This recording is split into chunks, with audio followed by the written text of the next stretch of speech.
Good morning, Hosho staff, students, and families. Bunner. We're ready to start our day. So everybody please stand. Place your right hand over your heart. Our voices are off and bodies are still. Eyes are on the flag.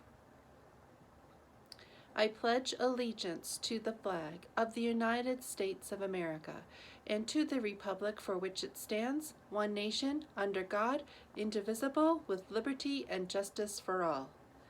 We, the people of the United States, in order to form a more perfect union, establish justice, ensure domestic tranquility, provide for the common defense, promote the general welfare, and secure the blessings of liberty to ourselves and our posterity, do ordain and establish this Constitution for the United States of America. Good morning, everyone. Today is Tuesday, March 23rd. And we're on for day 2 of full return here at the school. I know some of you are still at home, and we hope that you can come and join us soon. So we start our day with some music. Mrs. Neff has chosen a selection for us. It's classical music. Do you remember the composer's name and the name of this piece?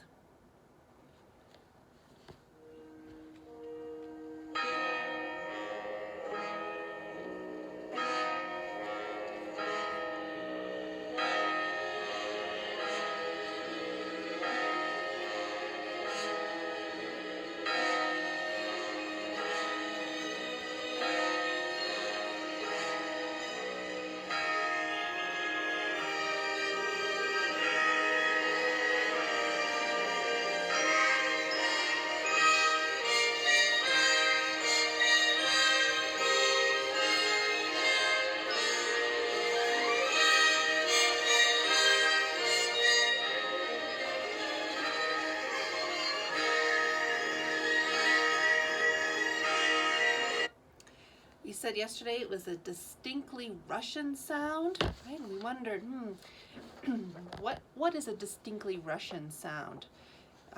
It's kind of rousing, and we hear the bells in the background. I wonder what makes it distinctly Russian. So when you have your class with Mrs. Neff, perhaps you can ask her to explain that, so we can learn different styles of music. So when you hear something, you'll be like, that sounds like it was a Russian composer that put that together. So, do you remember the name of the composer?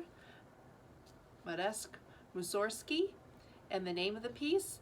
The Great Gate at Kiev, from Pictures from an Exhibition. Remember, he wrote the music for his friend who had created some art for an exhibition, and wrote that piece of music. So if you had a friend who had made some artwork and they were going to do an exhibition and they had to play a song to accompany it, wonder what it would sound like if you had to do it. Okay, so the artist this week, we have a French female artist. Do you remember? Rose Bunner, right. And yesterday we looked at this one, which is Plowing and the Nivernais. Plowing and the Nivernais.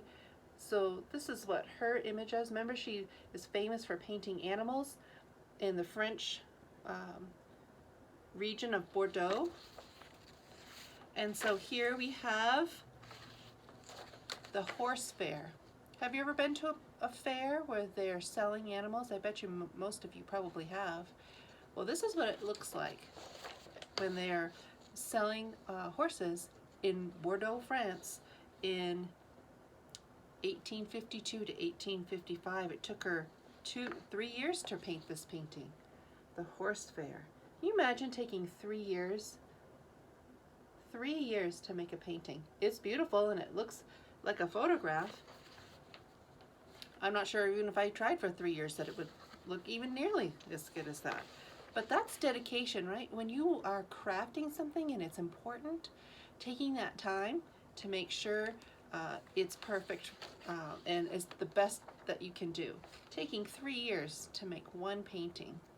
Think about that when it's time to do your writing. Okay, friends, a poem. Speaking of writing, William Wordsworth, famous romantic poet from England, and he has this poem called Written in March. The cock is crowing, the stream is flowing, The small birds twitter, the lake doth glitter, the green field sleeps in the sun. The oldest and the youngest are all at work with the strongest. The cattle are grazing, their heads never raising. There are 40 feeding like one. Like an army defeated, the snow hath retreated, and now doth fare ill on top of the bare hill. The plowboy is whooping, anon, anon. There's joy in the mountains, there's life in the fountains.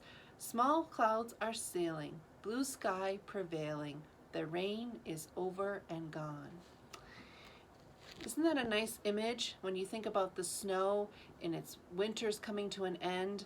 And Wordsworth says, like an army defeated, the snow hath retreated. And it's like it backs right up on the tops of those. You can see them at the tops of mountains, the little patches of snow. But for the most part, there's green grass starting to grow, at least in the Lake District in England.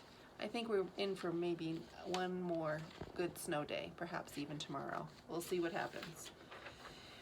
Okay, Bill of Rights, which is the first, how many amendments?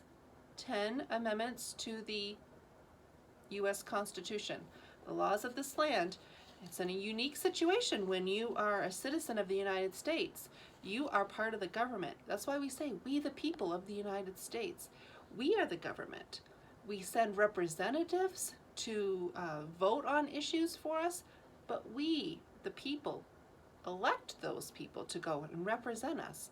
They're not in charge of us. They're not the leaders. They are the people we have sent from all the different parts of the United States to make our laws. So we have the Constitution, which is the foundation of all of the laws and rules in the United States. And there were first 10 amendments, the first 10 things that were added to the Constitution to make sure that people's rights were protected. Many people know the First Amendment. You hear about that a lot on the news if you watch TV or if you read a newspaper. They're talking about the freedom of religion, the press, the right of the people to petition the government for redress of grievances. Second Amendment, the right to keep and bear arms, very strong here in New Mexico. The Third Amendment, not so much, that no soldier shall be quartered in anyone's home without their permission. Doesn't happen too often, but it was a big deal back in the day when this was written. Fourth Amendment, illegal searches and seizures. We don't want people just coming into our house and taking our things or accusing us of things and planting evidence and that sort of thing. So Fifth Amendment, the right not to have to testify against ourselves, certain protections under the law.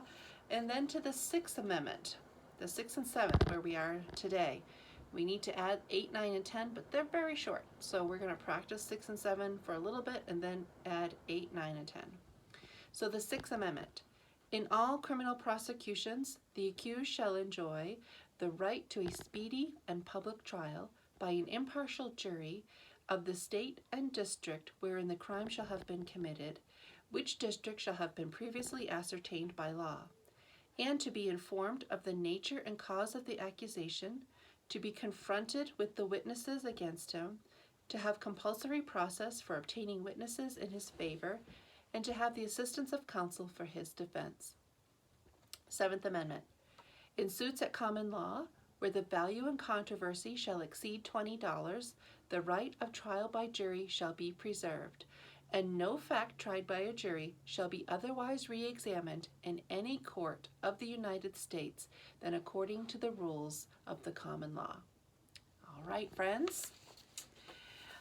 Birthdays? No birthdays today. Happy on birthday to everyone. Announcements. We are continuing to welcome people back, students to come back for in-person learning. For those of you who are at home and are watching this and wondering about the online portion of learning, teachers are working from 7:45 until probably 4 just to manage all the new students coming in all at once and teaching all day. We do have some plans for being able to provide some more online content. There are some students who are far behind, and so I would say just keep going. If you are behind, just keep going. If you are a student who is caught up, then your teachers are going to be contacting you to make arrangements for you to do the next things, and to work with you individually, rather than posting just some work assignments that may or may not pertain to everybody. So if you're behind, keep working to get caught up. If you're caught up, your teachers are going to be reaching out to you and telling you what your next assignments are, especially in the middle school. Okay, friends, basketball is starting up. On, I believe, Monday is our first game against Rehoboth, boys and girls basketball. It's very exciting. We had our volleyball match. The girls won against Rehoboth, so I'm hoping our basketball team does the same thing. It's very exciting to watch that. So congratulations to our volleyball team. And our cross-country team is still going strong. We were supposed to have a meet tomorrow against the staff, but we'll see what happens with this snow. More information to follow. The other thing is report cards. So report cards, the quarter just closed, and so we'll need about 2 weeks at least to be able to put these report cards together and get them out to you. I think that's all we have for today. So let's do our student pledge. I will do the good, I will learn the true, and I will love the beautiful. And I hope you have a great day today.